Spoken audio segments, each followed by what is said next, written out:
Subhanallah walhamdulillah.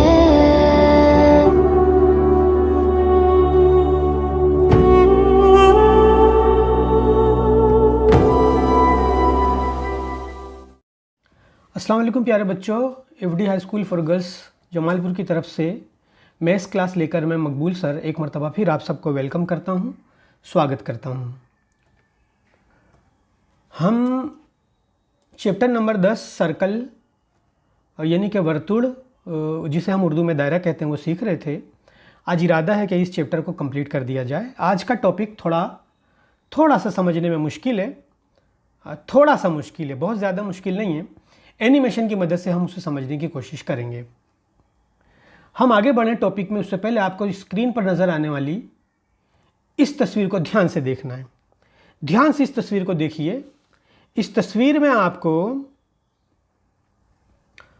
एक circle नज़र आ रहा है और एक और डायग्राम नज़र आ रहा है, उसे ध्यान से देखिए। अब ये तस्वीर बनी कैसे है वो मैं आपको बताता हूँ।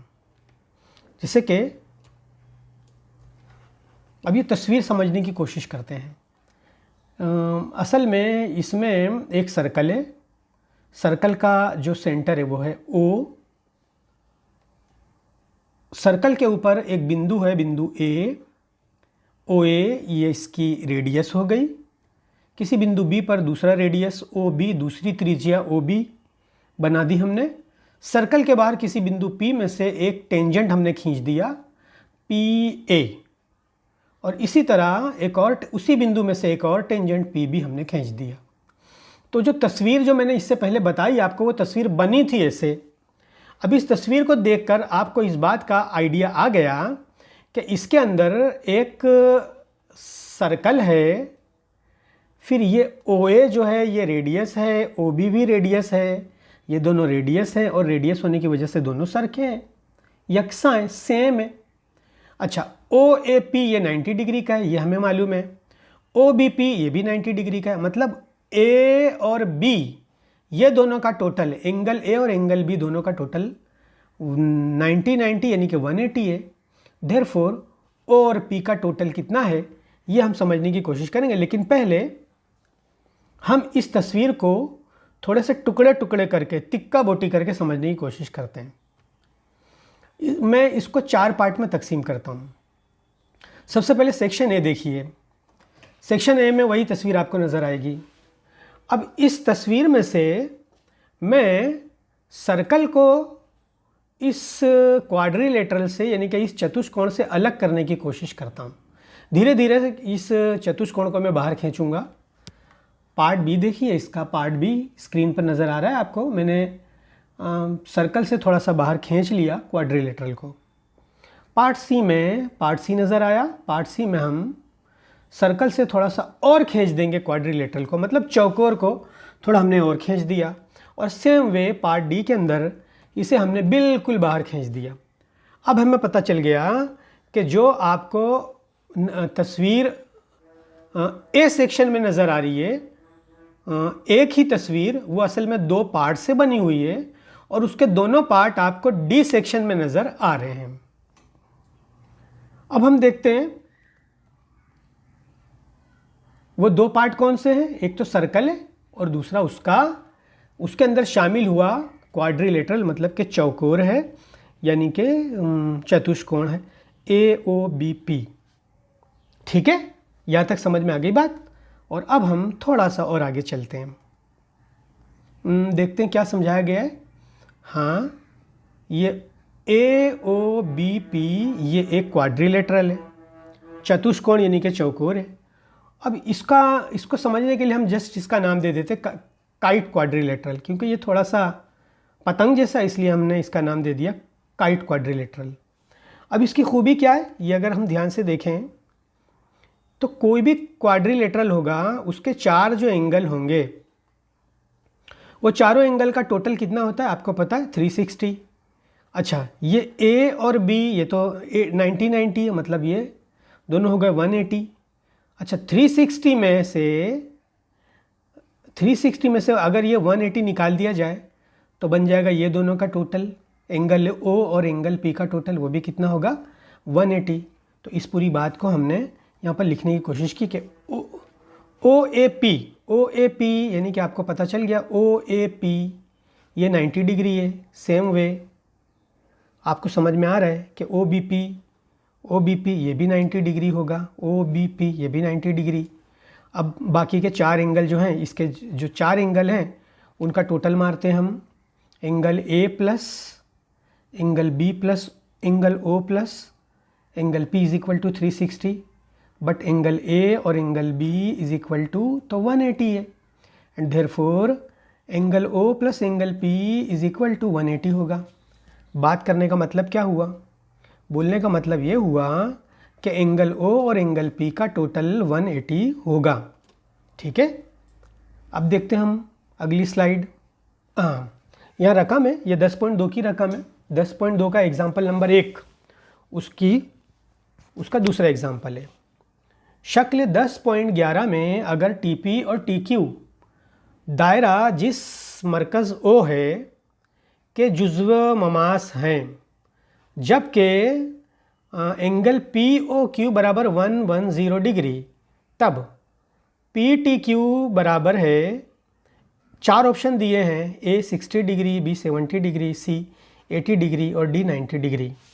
ठीक है, और ये जो शक्ल है, शक्ल 10.11 आपको दी हुई है।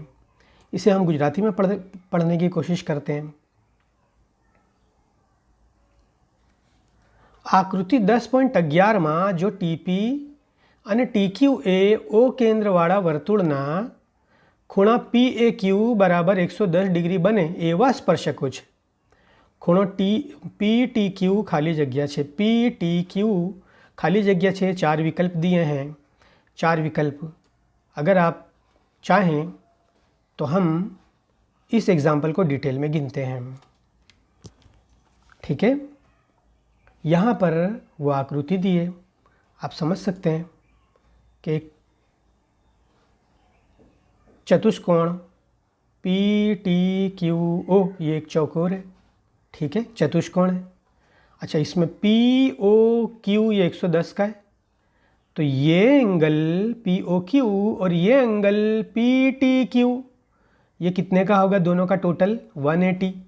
तो हम इसी बात को यहाँ पर OPTQ चौकोर है, POQ प्लस PTQ बराबर 180, जैसा कि हमने देखा इससे पहले भी, POQ और PTQ बराबर 180, बट POQ बराबर तो 110, तो POQ बराबर 110, देयरफॉर हम बोल सकते हैं कि PTQ बराबर 180 माइनस 110 एंड देयरफॉर PTQ बराबर 70।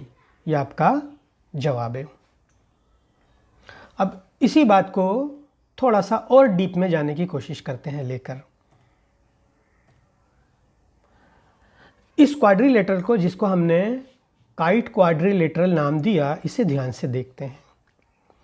AOBP आपको नज़र आ रहा है। इसमें यहाँ आपने देखा बाउंस करते हुए एंगल AOB का एरो आया। अब देखते हैं क्या होता है। बाउंस करता हुआ एंगल APB का एरो आया। ठीक है, तो ये दोनों का टोटल 180 होता है, ये हमें मालूम है।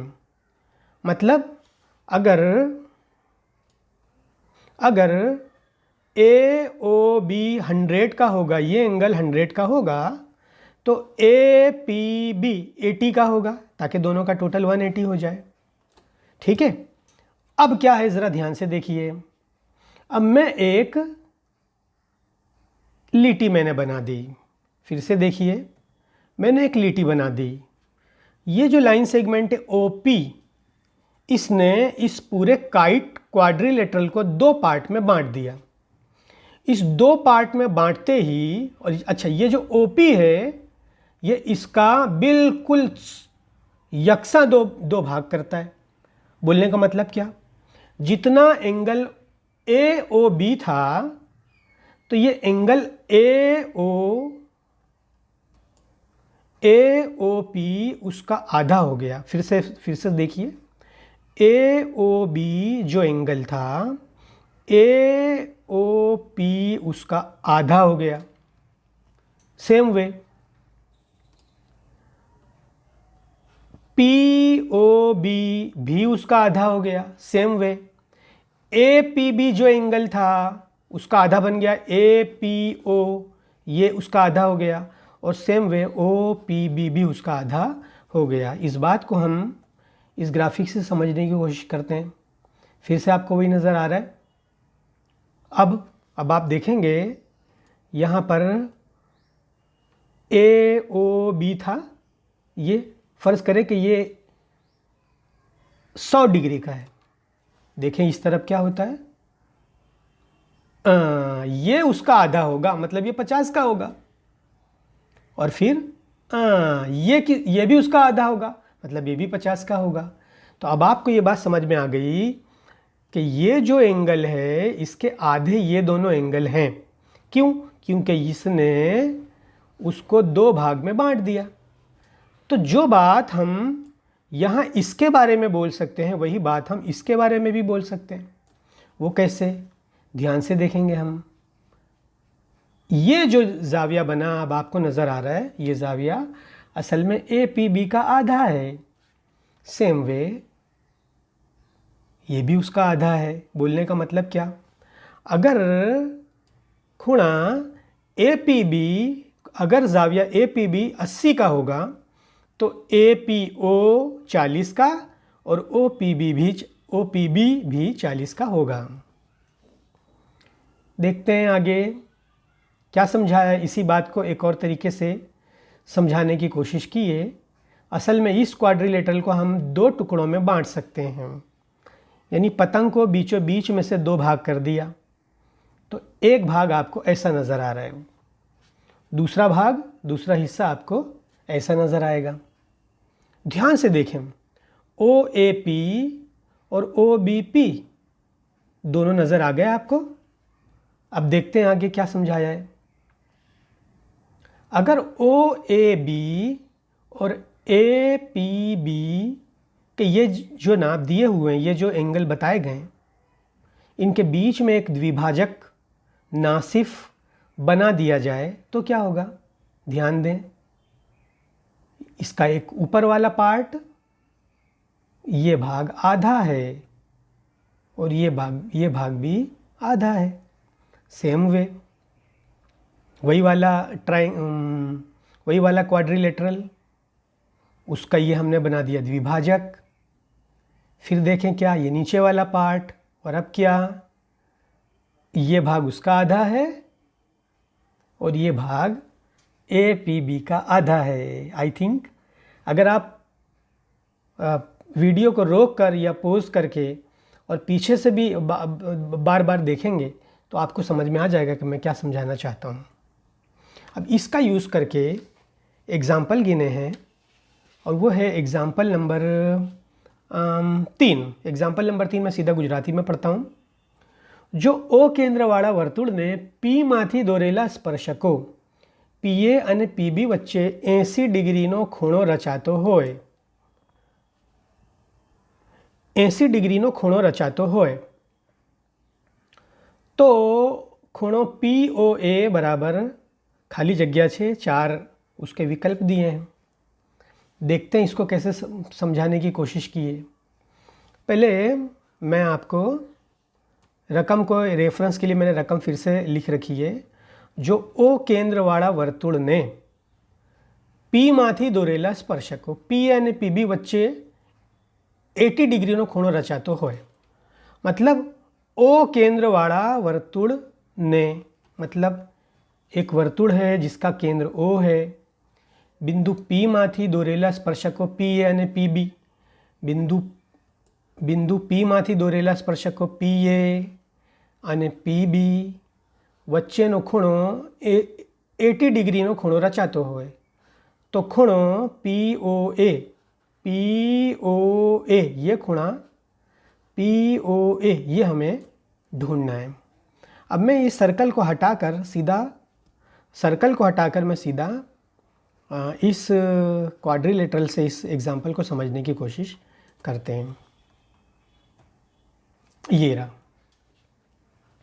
आपको दिखाई दे रहा है कि क्वाड्रिलेटरल AOBP दिया हुआ है आपको, जिसमें APB का माप 80 डिग्री है। तो APB और AOB का माप 180 होगा। तो देयरफॉर सबसे पहले AOB का माप मालूम कर लिए। AOB का माप, देयरफॉर AOB बराबर 180 minus 80 is equal to AOB is equal to 100। मतलब इस जाविया, मतलब ये खुणा AOB 100 डिग्री। और आपको पता है कि अगर AOB 100 है तो POB ये भाग, ये हिस्सा, POA ये हिस्सा, ये दोनों हिस्से, POA बोल दें वो भी, और POA बोल दें वो भी, POB और POA ये दोनों 100 के आधे मतलब 50-50 होंगे। देयरफॉर POA बराबर 50, ये आपका जवाब है। यहाँ हम इस चैप्टर को कंप्लीट करते हैं। उम्मीद है कि चैप्टर को समझने की आपने कोशिश की होगी। अगर कुछ समझ में ना आया हो, कोई क्वेश्चन बाकी रह गए हों, तो आप कमेंट में मुझसे पूछ सकते हैं। इंशाल्लाह मैं बताने की कोशिश करूँगा। आपने इस पूरे चैप्टर को ध्यान से समझने की कोशिश की, उसके लिए आप सबका शुक्रिया। Thank you. एक मर्तबा फिर थैंक यू। मिलते हैं नेक्स्ट सेशन में। खुदा हाफिज़।